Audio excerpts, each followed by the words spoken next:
Buenos días, que la paz del Señor esté con todos ustedes. Estamos de nuevamente agradecidos de estar aquí. Continuamos con nuestra tercera plenaria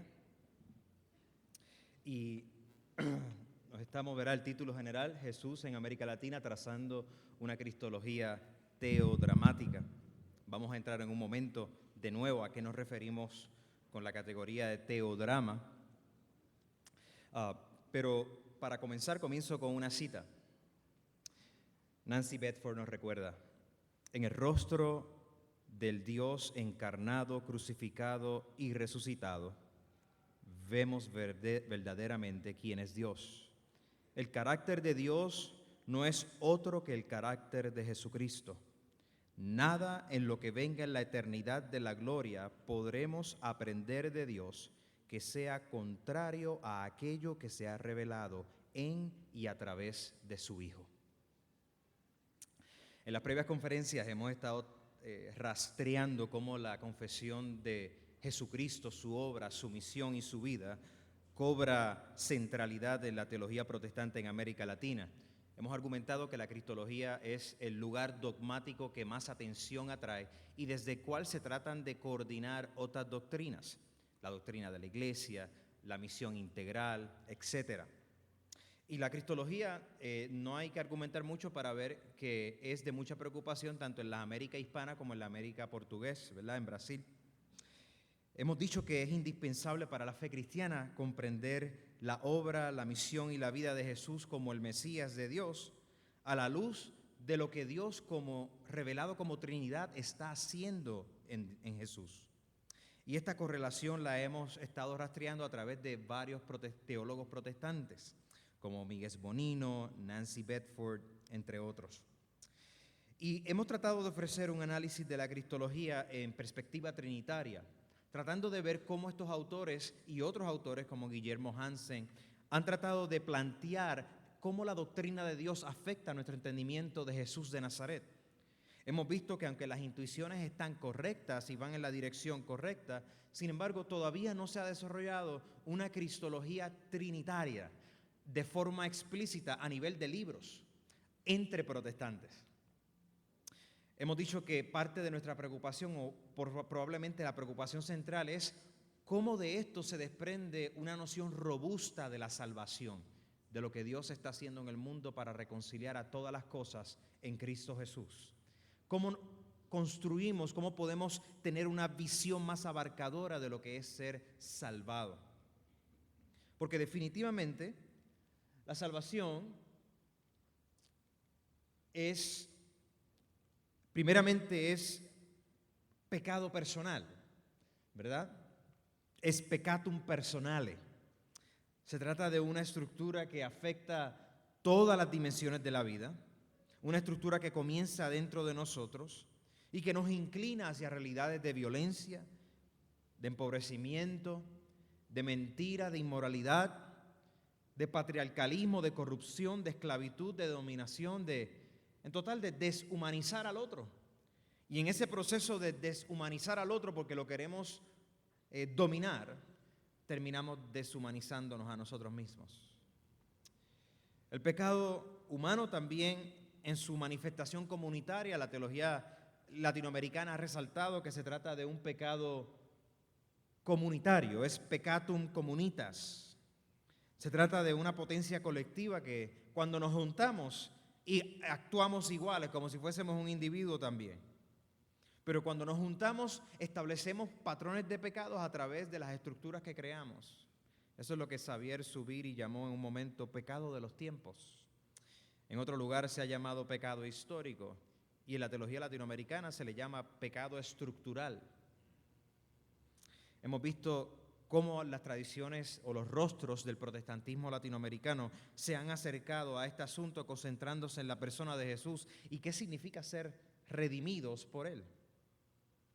Lo queremos hacer en esta propuesta atendiendo a estas preocupaciones de que nuestra cristología tiene que ser más robusta, considerando lo que el Padre y el Espíritu Santo están haciendo en el Hijo y a través del Hijo.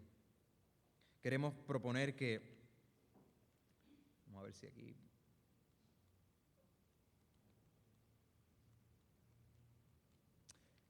queremos proponer prestándole atención a las relaciones entre Dios Padre, Dios Hijo y Dios Espíritu Santo, una cristología que provea un recuento de la salvación como liberación y así localizar la participación de la iglesia en la realidad que Dios está creando.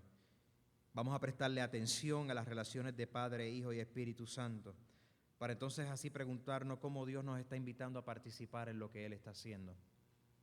Y la fe cristiana siempre ha reclamado que la liberación que nosotros encontramos del pecado fundamental, del pecado que se ve en nuestra práctica, en nuestra praxis, y del pecado que hacemos juntos como comunidades, ha ocurrido en la persona de Jesús, el Cristo de Dios.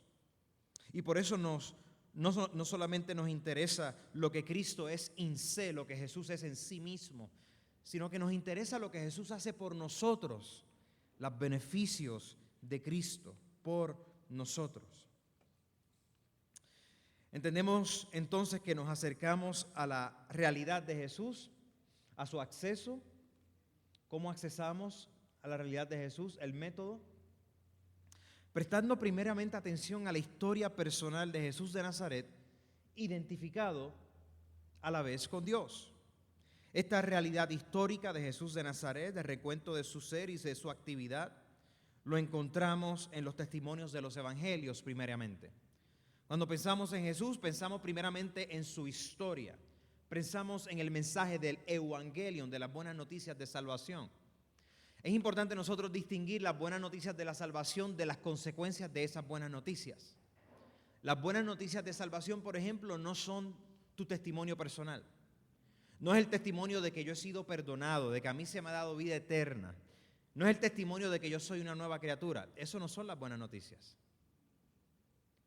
Las buenas noticias son presentadas, por ejemplo, en 1 Corintios 15, cuando Pablo, el apóstol, le dice a la iglesia: estas son las buenas noticias que he recibido, que Jesucristo, ¿ve? Y comienza a recontar la vida, la muerte y la resurrección de Jesús. Cuando nosotros hablamos del Evangelio y del contenido material de lo que nosotros confesamos de Cristo, estamos primariamente hablando de Jesús, no de nosotros. ¿Entendió eso? A nivel práctico, esto se traduce sencillamente de la siguiente manera: tu testimonio y el mío no son las buenas noticias de salvación, porque tú no eres el Evangelio. Y gracias a Dios que yo no soy el Evangelio. El Evangelio, las buenas noticias, es la vida, muerte, resurrección y ascensión de aquel denominado Mesías, Hijo de Dios y Supremo por sobre todas las cosas. Esa es la historia de Jesús de Nazaret. Ese es el Evangelio. Y por lo tanto, si yo considero que el Evangelio, que la historia de Jesús de Nazaret es mi acceso primario a la confesión de la fe cristológica, entonces estoy considerando, a ver si pasa, estoy considerando la Biblia, el sagrado testimonio de la Escritura, como el principium cognoscensis externum, es decir, el principio de conocimiento externo, es lo que está fuera de mí, que es el testimonio autoritativo. Así es que yo vengo a conocer a Jesús y su historia. Por lo tanto, las Escrituras, en buena tradición evangélica protestante y de la Reforma protestante, es la regla principal que nos ayuda a entender quién es Dios, cómo es Dios y el envío de su Mesías y de su Hijo. En contraste quizás con algunos católicos liberacionistas y con algunos liberacionistas protestantes, ciertamente considero y debemos de considerar que el testimonio autoritativo, la norma que norma otras normas, es el testimonio canónico de las Escrituras. Eso no significa, como quizás algunos protestantes han querido plantear, que no le presto atención a la tradición y el testimonio cristiano a través de toda la Escritura. Ciertamente, al segundo nivel de autoridad encontramos la historia del testimonio cristiano, de los 2000 años de historia, donde han habido hombres y mujeres pensando la fe. Ese testimonio desde los padres de la iglesia, la teología medieval, la reforma protestante, todo eso es sumamente importante para nosotros. Ese es el testimonio de la tradición de aquellos que han confesado a Jesús como su Salvador y Rey Supremo. Por lo tanto, la tradición es sumamente importante, porque yo no nací, la fe cristiana no nació ayer, ¿verdad? La fe cristiana no nació hace 15 años cuando comenzó tu iglesia, hace 20, 30, 100 años cuando comenzó tu denominación. La fe cristiana nació hace 2000 años. Por lo tanto, confiamos en que Dios ha estado activo en su gente hablando. Por eso es que la tradición es sumamente importante, incluso para los protestantes evangélicos. Para nosotros también es importante los dogmas conciliares, particularmente de los primeros 4 siglos, primeros 6 siglos. Las confesiones, el credo de Calcedonia, el credo apostólico. Aquellos credos que quizás nosotros asociamos con la tradición católica romana, aquellos que vienen de la tradición católica, ¿verdad? Creo en un Dios todopoderoso, creador del cielo y de la tierra, de todo lo visible y lo invisible. ¿Quién puede determinar eso? ¿Creo en qué?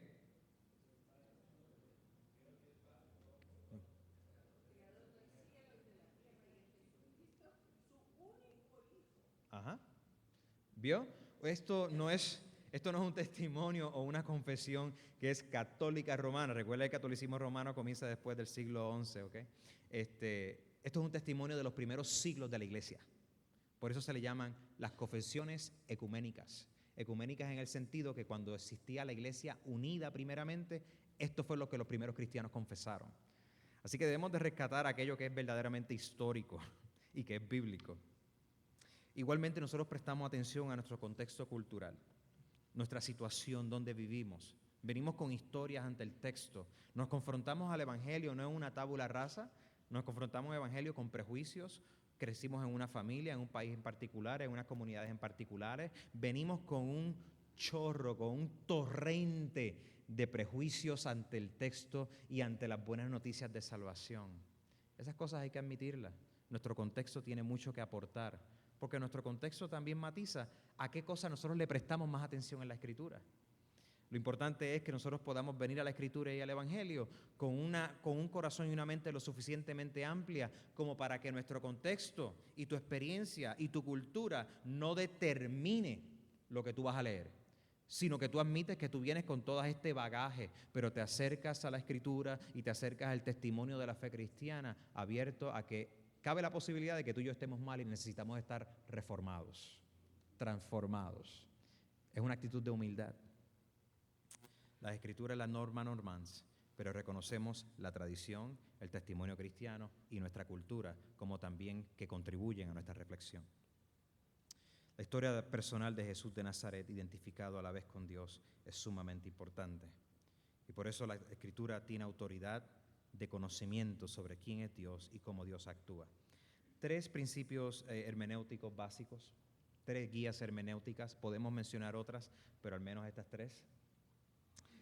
Creemos en la unidad del testimonio canónico. No pienso que la Escritura sencillamente es una colección de libros fragmentados que no tienen que ver los unos con los otros.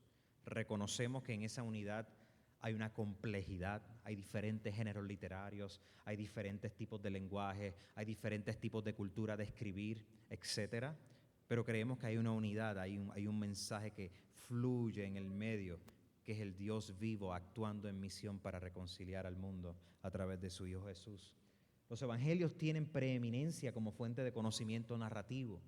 Es decir, cuando nosotros pensamos en justificación por la fe, pensamos en los frutos del Espíritu en Gálatas, pensamos en Romanos, que hemos sido llamados de acuerdo al propósito de Dios para ser conformados de acuerdo a su imagen, predestinación, pacto, santificación, todas estas cosas, tenemos que ver que el contenido narrativo de eso, de cómo se ve eso en la práctica, está en el relato de la vida de Jesús, en el multiforme relato de la vida de Jesús que encontramos en los evangelios. El testimonio del Nuevo Testamento apunta a la consumación de los actos de salvación de Dios para con la creación a través del crucificado que fue resucitado, Jesús de Nazaret. Hay otro principio que no solamente es el principio externo, lo que está fuera de nosotros, este es el principio interno. Se trata de aquello que sucede dentro de nosotros, se trata del fiel seguimiento, la fe vivida. Ese es el aspecto confesional que se expresa en el seguimiento de Jesús por la seguridad y habilidad que trae el Espíritu Santo al creyente. No hacemos cristología, no pensamos a Dios, no es una fe en busca de entendimiento sin compromiso, sin seguimiento. Si tú haces teología sin seguimiento, estás haciendo especulación abstracta. Estás especulando, fascinado o fascinada con ideas. Pero estamos siguiendo a Jesús, tratando de buscar no solamente una fe, desarrollar una fe que busca entendimiento, sino una fe que busca relevancia y consecuencia práctica para el diario vivir.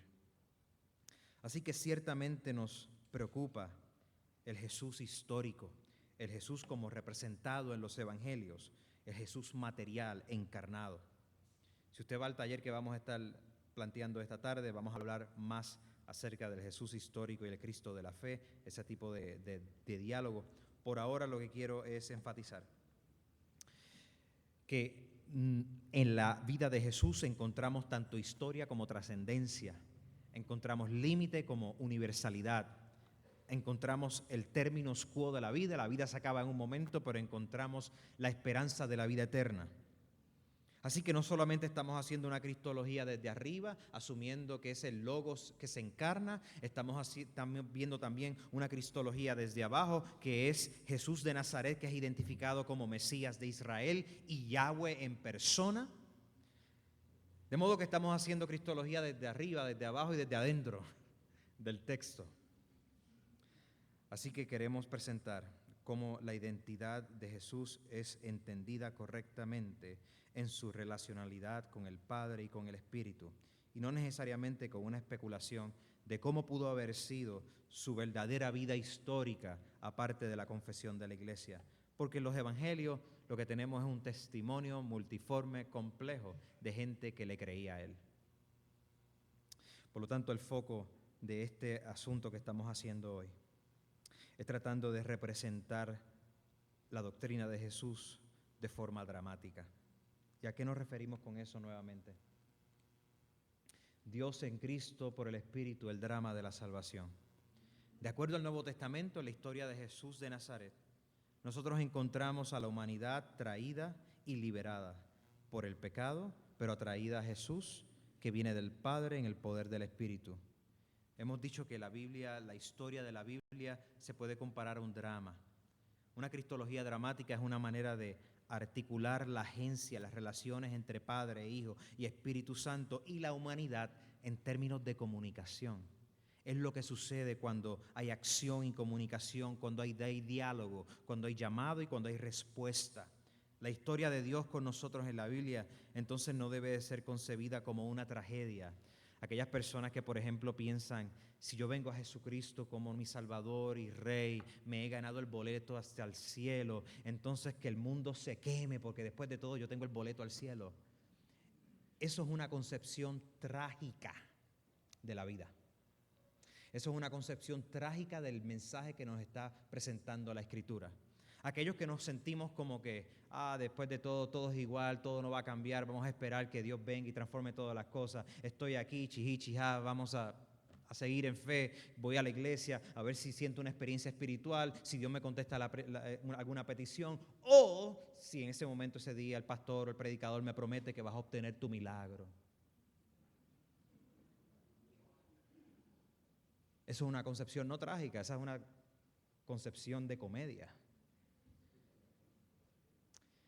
Sin embargo, el modelo que nos presenta la Escritura es una concepción dramática. No se trata de ficción, no se trata de tragedia, no se trata de comedia. Se trata de la centralidad de comunicación de la acción divina humana, donde Dios está forjando una nueva humanidad, un nuevo hombre, una nueva mujer que se parezcan más a Jesús. Y puede ser que en ese proceso de parecernos más a Jesús hay oraciones contestadas, hay milagros vistos, hay oraciones que no son contestadas y hay un chorro de milagros que no van a ser vistos. Pero yo confío en que el reinado de los cielos se ha acercado en la persona de Jesús y que Jesús ha prometido a su iglesia que confiemos porque Él ha vencido el mundo. El Evangelio y la acción de Dios tienen un dinamismo profundo, denso, de relaciones divinas y humanas, donde todo es impulsado por la siempre precedente palabra de Dios, el Dios que es Trinidad, que es supremo y asombroso. Por eso no puedo estar de acuerdo con algunos de los teólogos que mencionamos ayer, no el año pasado los estaba estudiando yo. Algunos de los teólogos que mencionamos ayer, que como quieren resaltar la actividad humana, dicen, no, es que Dios depende de ti. Y si no, no puede hacer las cosas bien, pobrecito, ¿verdad? ¿Verdad? Tengamos cuidado cuando hablamos de una cristología donde Dios te necesita. Hemos escuchado mensajes así, Dios te necesita a ti. Y nosotros, dime más a ver si tomo la decisión. Dios te necesita para la misión. Me necesita. Dale, sigue, vamos a ver. Lo voy a pensar. Oye, qué orgullosos somos nosotros. Dios siempre está actuando más allá de nosotros, llamándonos no porque Él necesita, porque si nosotros no lo podemos, no lo puede hacer, llamándonos para que gocemos del placer de actuar y participar en lo que ya Él está haciendo para crear una nueva humanidad. Ahí está la confesión de Westminster. ¿Para qué fuimos creados? Hace la pregunta el catecismo, ¿verdad? Fuimos creados para disfrutar a Dios eternamente y vivir en felicidad con nuestro prójimo. La encarnación es el movimiento histórico entonces del actor principal de la historia en el escenario del mundo. Ahí vemos que el productor mismo de la historia se vuelve un actor. La historia humana entonces es historia teodramática. Es decir, la historia es el espacio, es el escenario donde Dios se revela, donde Dios se comunica, donde Dios crea. Y es vivida esa historia por un pueblo. ¿Ves? El modelo de drama lo que hace es concentrar nuestra atención en la acción siempre comunicativa, restauradora, transformadora, dialógica del Dios creador. Porque la vida, en un sentido, es teatro interactivo. Siempre estamos jugando una parte. La pregunta es, ¿qué parte tú estás jugando? En el testimonio bíblico, entonces, nosotros nos encontramos desde el principio con la acción de Dios en la vida de Jesús desde su biografía.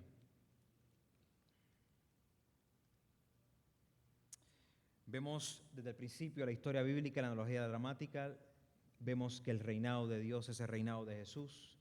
El ser en comunicación de Dios es identificado con Jesús y Dios el Padre y Dios el Hijo de la relación. Vamos a comenzar con la manera en que el reinado de Dios es el reinado de Jesús, pero partiendo a través de su bautismo.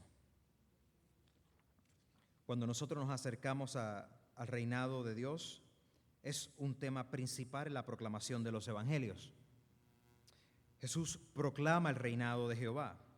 Ese reinado que se esperaba por los israelitas en el Antiguo Testamento. Es el reinado que Jesús comienza a proclamar. Es el reinado que Juan el Bautista comienza a proclamar. Es el reinado al cual se llama a la gente que se arrepientan. Y Jesús está al centro de la proclamación de este reinado de Dios y lo hace a través del empoderamiento, de la llenura absoluta del Espíritu Santo. Eso lo vemos en Mateo capítulo 4, Marcos 1, por ejemplo, Lucas 4. En el vocabulario original, basileia es la categoría quizás que prevalece en el Nuevo Testamento. Aparece al menos unas 122 veces mencionada, 90 de las cuales es en los discursos de Jesús. Basileia aparece como Basileia tou Theo, Basileia, el reino de Dios, en Marco, en Lucas, en Juan. Y también aparece en Mateo como Basileia tou Uranum, el reinado de los cielos, el reino de los cielos, para tratar de evitar pronunciar el santo nombre de Yahweh.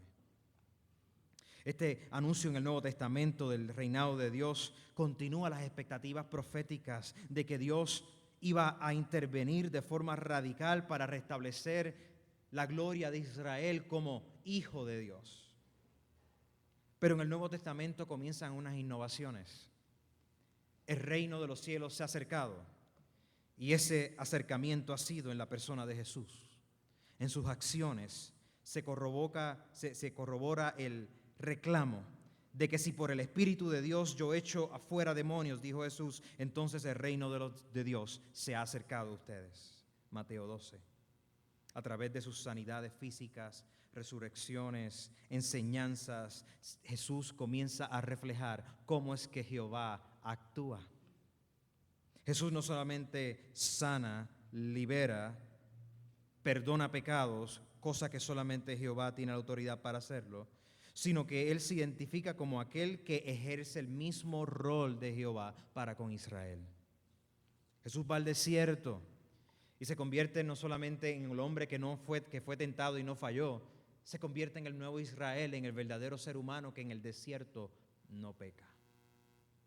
El reino de los cielos, el reino de Dios es evangelio, como dice la teología latinoamericana en general, principalmente para aquellos que responden, más aún para aquellos que son los más vulnerables. El reinado de Dios es dinámico, es histórico y se le acerca a aquellos que responden a Él, pero aquellos que lo hacen desde los puntos más bajos de la historia. Es decir, el reinado está interesado en mostrar cierta parcialidad. Jesucristo ofrece el amor de Dios a todo el mundo, pero ese amor a todo el mundo no es manifestado de la misma manera. Se le puede acercar una persona para que ser sanada, una persona que es impuro a nivel ritual, como un leproso, o una mujer que tiene una enfermedad de hemorragia, o una mujer pecadora, o un hombre corrupto, y no los echa, los abraza, los perdona, los transforma, los llama para que los siga. Y sin embargo, Jesús no hace lo mismo con los saduceos, los esenios y los celotes. Los confronta, les emite juicio. Eso no significa que Jesús no les estaba mostrando amor, pero el amor se estaba mostrando de forma diferente. El reinado de Dios está interesado primariamente en la redención de Israel, pero por implicación para todas las naciones. Se trata de que una visión bíblica acerca del reinado de Dios no es una proyección de una sociedad utópica. No se trata de la realización de una humanidad religiosa que se porta bien. Se trata de un reinado donde Dios forja una nueva comunidad y allí donde esa comunidad no repite las opresiones del mundo, allí se ve presente el reinado de Jesús, Mesías, Hijo resucitado. El reinado de Dios entonces es una realidad social, es una realidad donde Dios reina sobre una gente en particular. La pregunta es si estamos viviendo ese reinado. El ser de Dios en este reinado es identificado con Jesús. La realidad del reinado de Dios se vuelve una realidad que es implementada a través de la identidad y la misión de Jesús. No es solamente que Jesús es el mediador de ese reino de Dios. La pregunta es, ¿en qué sentido este reino de Dios se relaciona con Jesús a consecuencia de la relación que Jesús tiene con Dios Padre, aquel que le llamó Abba, su Padre celestial? Y cómo esta relación es iluminada a través de la relación con el Espíritu Santo. Queremos prestar atención a esta interacción. Estamos tratando de ver de que la salvación es obra de Dios Padre, Dios Hijo y Dios Espíritu Santo a través de la redención ofrecida en la cruz del Calvario por el Hijo enviado. Dios Padre, el Padre de Jesús, el Padre del Hijo. La paternidad de Dios en los estudios recientes, particularmente en el siglo XX, la segunda mitad del siglo XX, ha habido mucha literatura publicada. Jesús se refiere a Dios como Padre aproximadamente unas 150 ocasiones en los Evangelios. El término Padre es utilizado unas 3 veces en su forma aramea, Abba. Y Jesús no solamente llama a Dios Padre, sino que le instruye a sus discípulos a llamarlo Padre también en la famosa oración del Padre Nuestro, en Mateo 6. El uso del término Padre es una metáfora para Dios que tiene precedente en el Antiguo Testamento. A Dios se le designan cualidades familiares. Él es un rey, Él es el Padre, o inclusive es presentado como la Madre de Israel. Dios entonces se presenta con unas cualidades paternales que logran tener también unas cualidades maternales. ¿Se acuerdan el salmista? Oh, tú nos proteges bajo la sombra de tus alas, como si fuese una gallina que toma los polluelos. Esa metáfora de padre para Jesús es más aún que una mera comparación. Identifica algo particular de Dios. Ciertamente se trata de su protección, de su superintendencia. Es una imagen que la gente se podía relacionar. Sin embargo, como nos menciona Joaquín Jeremías, el uso en Jesús de la palabra Padre para referirse a Dios como su Padre representa una innovación en el judaísmo de su tiempo. Nadie hablaba así. La gente hablaba de Dios como nuestro Padre, como el Padre de Israel, pero nadie hablaba de Dios como mi Padre. El lenguaje de Dios en los evangelios, entonces en las palabras de Jesús, está intensificado de una manera relacional. Dios es el Padre del Hijo y los discípulos del Hijo también cuentan con la alegría de tener al mismo Padre. Entonces pensar a Dios como Padre de Jesús es también pensarle como Padre de sus discípulos. Sin embargo, Dios no se presenta como un Padre universal de todo el mundo. No todo el mundo goza de su protección, de su amor, de la vida que Él ofrece. Sin embargo, Dios se presenta como Padre de aquellos que son llamados por Cristo para que sean también sus hijos. Y aquí vemos una acción teodramática. Dios, Hijo, se hace humano para que los seres humanos puedan ser hijos. Entonces, al centro de la acción comunicativa de Dios Padre es el Padre extendiendo relaciones pactuales de adopción a los pueblos. En contraste con las figuras del Antiguo Testamento y con nosotros, Jesús no tiene un momento donde a Él se le llama entonces se convirtió en Hijo de Dios, o un momento donde entonces es que se va a convertir en un Mesías. La misión de Jesús procede de quien Él es y de la relación de quien lo envió y a quien Él va a volver. Nadie ha venido, nadie jamás ha ido al cielo excepto aquel que vino del cielo, el Hijo del Hombre. Juan 3:13. Y por esta razón podemos ver que las acciones de Dios Padre son de forma peculiarmente concentradas en y a través del Hijo. De tal forma que conocer a Dios en el Nuevo Testamento es siempre conocer a Jesús, y conocer a Jesús en el Nuevo Testamento es siempre conocer a Dios. El reinado y la adoración de Dios se identifican con Jesús.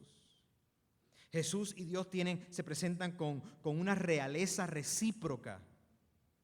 Es el Mesías que es enviado, que tiene el poder para establecer el reino, pero es el Mesías que a la vez en el poder del Espíritu de Dios devuelve el reino al Padre. Se trata entonces de que es exegéticamente imposible desarrollar una cristología sin hacer referencia al Dios que es trino en el Nuevo Testamento.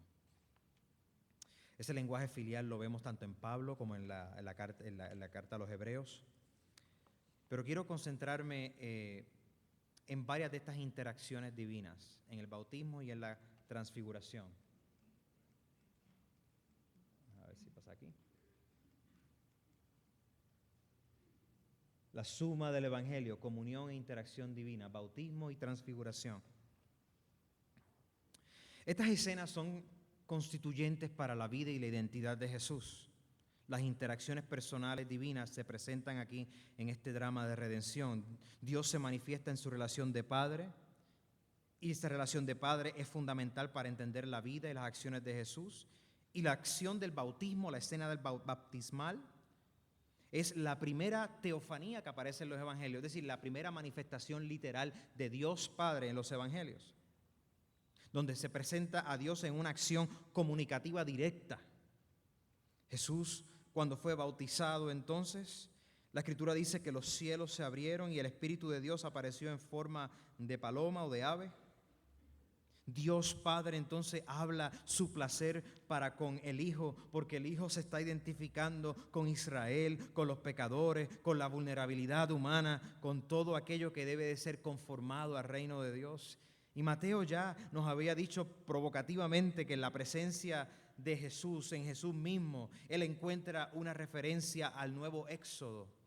Mateo 13, Isaías 40. Para Mateo, este evento del bautismo de Jesús representa la evidencia del comienzo literal o gráfico de la actividad de reinado de Dios sobre Jesús, que va a traer el final del exilio a Israel. Aquí ha comenzado la era mesiánica. Ha llegado Jehová.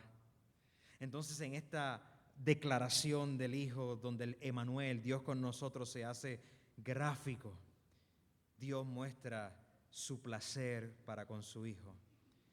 No se trata del placer que Él tenía con un rey del Antiguo Testamento, se trata de un placer intrínseco. Aquí está mi Hijo. Este es el Hijo que no solamente va a morir por nuestros pecados, este es el Hijo que va a vivir por nuestros pecados. Este es el Hijo que es real y es un Hijo servidor. Es un Señor que sirve. Porque yo no he venido para que me sirvan ni ser servido, sino para ¿qué? Para servir y dar mi vida en rescate por muchos, dijo Jesús. La segunda escena grande que encontramos es el evento de la transfiguración. Esta es la teofanía final de Mateo. Por segunda vez el Padre sale hablando directamente y su acto de comunicación envuelve una declaración pública. La voz de Dios declara: este es mi Hijo a quien yo amo, en quien tengo complacencia, en el cual me veo, el cual apruebo. Escúchenle, a él oíd. La voz divina del Padre reconfirma el estatus privilegiado del Hijo en relación con el Padre. Jesús es designado como el Hijo amado en Marcos. Es designado como el escogido en Lucas 9, Marcos 9 también. Esa escena de la transfiguración nos hace recordar a Moisés y a Elías en su experiencia con Jehová en el monte Sinaí, en el evento del Éxodo. Lo que vemos es, ¿se acuerdan? La nube bajando sobre el monte y la gloria de Jehová rodeó a Moisés. Jehová hablaba y cuando Moisés viene de la montaña bajando, su rostro estaba resplandeciendo por su exposición a la gloria divina. Pero aquí en la transfiguración Jesucristo se metamorfo, se transforma. Su rostro, su ser aparece transformado. Su rostro estaba radiante como el sol, nos dice Lucas 9, rodeado de la luz brillante, la imagen de la Shekinah de Jehová. Él es el tabernáculo presente en medio nuestro. Él es uno quien no recibe luz, es uno de quien se emana luz. La luz apropiada, la luz es un símbolo apropiado. ¿Se acuerdan? En el principio había oscuridad, toda la tierra estaba desordenada y vacía. Y Dios dijo: sea la luz. La transfiguración entonces provee anticipo de la gloria futura de Jesús. Es interesante que después de la transfiguración, Dios Padre no vuelve a hablar en los evangelios. ¿Escuchó eso? ¿Se dieron cuenta de eso? Después de la transfiguración, Dios Padre hace silencio. ¿Por qué? Porque ya Él nos dijo: este es mi Hijo amado, a Él oíd. Ya ahora en adelante, después de la transfiguración, la comunicación del Padre la recibimos por el Hijo. Entonces los evangelios sinópticos ponen de forma narrativa la tesis de que Dios Padre es la fuente de todo lo que el Hijo es y por lo tanto el Hijo comparte todo lo que el Padre es. En su humanidad, en su localización judía, en su conocimiento, en sus luchas, en su encarnación. En el contexto social y político estamos viendo a Dios dramáticamente relacionándose con los seres humanos a través de la encarnación de su Hijo, la segunda persona de la Trinidad. Nota que estamos de arriba, abajo, de adentro, de lado a la izquierda. No tenemos que hacer falsas dicotomías. La coordinación entonces de la voluntad del Padre y del Hijo es dramatizada a través de la unción del Espíritu Santo. El Espíritu es el que lleva a Jesús al desierto según Lucas. Es el que le da fuerzas para actuar, le da fuerzas para orar. Y Jesús se deleita en el conocimiento recíproco que Él tiene con el Padre. Lucas 10, 21 al 22, donde Él nos dice: oh Padre, gracias te doy, qué alegría, ¿verdad? Porque no le has revelado estas cosas, sino que se las has revelado a los niños, a los más chiquitos. Yo que te conozco a ti. O sea, Jesús se deleita en el conocimiento mutuo que Él tiene con el Padre. Los evangelios sinópticos ciertamente presentan el reino de Dios como una metáfora que controla. Pero en el evangelio de Juan se presenta esto de forma un poquito más dramática. No solamente es un reinado histórico, es la confrontación de los poderes de este mundo, la oscuridad, con aquel que es la luz del mundo. Aquel que va a confrontar los poderes históricos de muerte y de pecado en su vida y los va a tomar en sí. Entonces, una cristología dramática apunta a la inmanencia, a la presencia histórica muy real muy cultural, muy política, muy social del Jesús encarnado, aquel que reina ahora.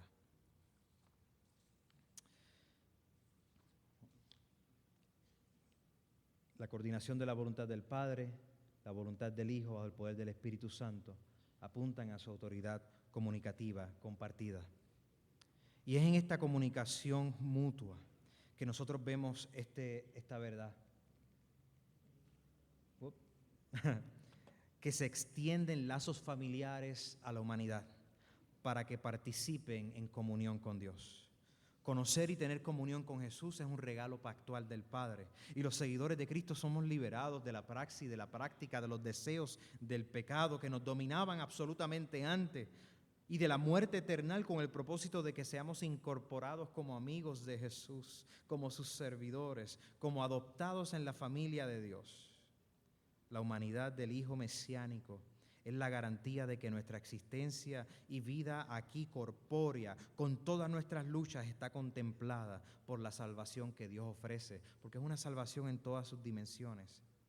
Los creyentes participan en Cristo, como iglesia, en virtud de que Jesús nos ha unido a Él. En Cristo participamos en la relación de filiación, de somos hijos, somos adoptados. La experiencia de solidaridad espiritual transforma y nos libera para ser una extensión, nosotros como comunidad, para ser una extensión de lo que Jesucristo hizo en otros contextos, en otros escenarios. ¿Qué significa estar en Cristo? Pues mira, hay varias dimensiones de esto. Significa pertenecer a una familia, la familia de Cristo. Estar en Cristo significa pertenecer a Él, pertenecer a una comunidad que disfruta los beneficios de ser rescatada y rescatados. Segundo, participar en Cristo se puede referir a participar en la solidaridad de su victoria. Él es el servidor, el esclavo que vino a vencer la muerte, que vino a vencer la oscuridad, que vino a vencer inclusive los poderes que nos oprimen. Es participar en el disfrute de que Él es el Señor, el Rey, que reina. Pero tercero, también es participar como eclesía, como un pueblo que imita sus pasos. Los creyentes somos parte del cuerpo de Cristo. Y por ser parte del cuerpo de Cristo en el Espíritu, practicamos ciertas cosas. Practicamos el bautismo, practicamos la Santa Cena, practicamos la inclusión, practicamos el perdón, practicamos la confesión de aquel que nos libera para ser nueva gente. Practicamos el servicio, practicamos la adoración, practicamos la misión total de lo que Dios está haciendo. Así que los creyentes participamos en Cristo tratando de imaginarnos que somos parte de su historia. Cuando miramos los evangelios y la historia de Jesús, encontramos relevancia porque de alguna manera nuestras situaciones se parecen en algo en lo que Él hizo. Y nosotros queremos ver entonces, estamos en Cristo y queremos extender la lógica de sus pasos, de sus palabras, de sus acciones aquí donde nosotros vivimos. En este proceso somos conformados por el Espíritu para vivir como Él lo hizo, en una realidad escatológica, es decir, una realidad que espera que el cumplimiento de todas las cosas se den, pero esperamos anticipaciones de esa realidad ahora. Y yo creo que nosotros hemos vivido muchas de esas anticipaciones y debemos seguir anhelando aún más. Así que estar en Cristo es participar en los lazos de familia, en su liberación efectiva que nos ha hecho de la muerte a que vivamos vidas de comunión con Dios en práctica y en verbo. Los discípulos somos constituidos parte de la vida de Jesús, no porque no lo ganamos, sino por gracia, porque Dios ha sido bondadoso, misericordioso y nos ha llamado a participar en su vida. Dios se alegra de hacer gente que se parezcan más a Jesús, nuestro Salvador y santificador. Por eso es que Jesús es el que carga el Espíritu, es el portador del Espíritu. Y en la próxima conferencia vamos a ver cómo el Espíritu Santo obra en esta comunidad que Jesús está forjando. Obra en esta comunidad de forma que nosotros nos vemos de manera analógica insertados en las acciones y las prácticas y los discursos y en la gente que Jesús se acercó. En la próxima vamos a ver cómo nuestra participación como iglesia en lo que Dios está haciendo representa también una participación dramática, La iglesia es el teatro principal, es el escenario principal que evidencia que Dios está liberando gente para vivir nuevas vidas. Y por lo tanto, la iglesia es el teatro de liberación de Dios. ¿Qué tal si oramos?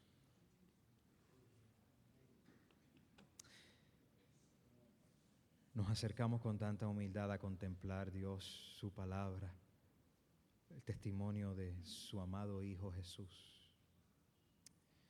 Nos quedamos asombrados porque Él comparte la gloria del Padre. Nos quedamos asombrados porque Él se mueve en el Espíritu y así nos llama a participar en su vida.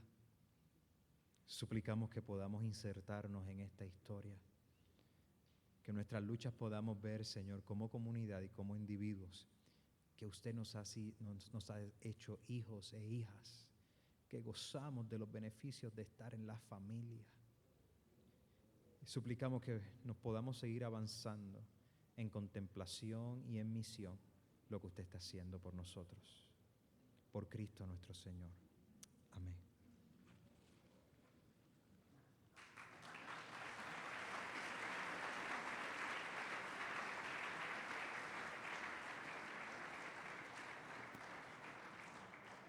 Tremenda enseñanza, tremendo desafío, ¿verdad? La mañana pregunté, y quizá ya llegaron otros, además de los que estaban en la mañana, si hay exalumnos que puedan levantar su mano. Exalumnos. Hoy por la tarde, de 4 a 6, hay una pequeña reunión para poder compartir, reír, ponernos un poquito al día de qué es lo que estamos haciendo, dónde el Señor nos tiene. Así que están invitados todos a participar hoy a las 4 en Sala Koinonia, así que son bienvenidos. Hoy también es la cena de gala por los 85 años que el seminario cumple. Así que ya los que tienen sus tarjetas, bienvenidos. Comienza a las 7, así que me imagino que ya tendrán sus vestidos, sus trajes, así que son bienvenidos. Los que no han pasado y quieren ir a la Feria de Ministerios que está en Biblioteca y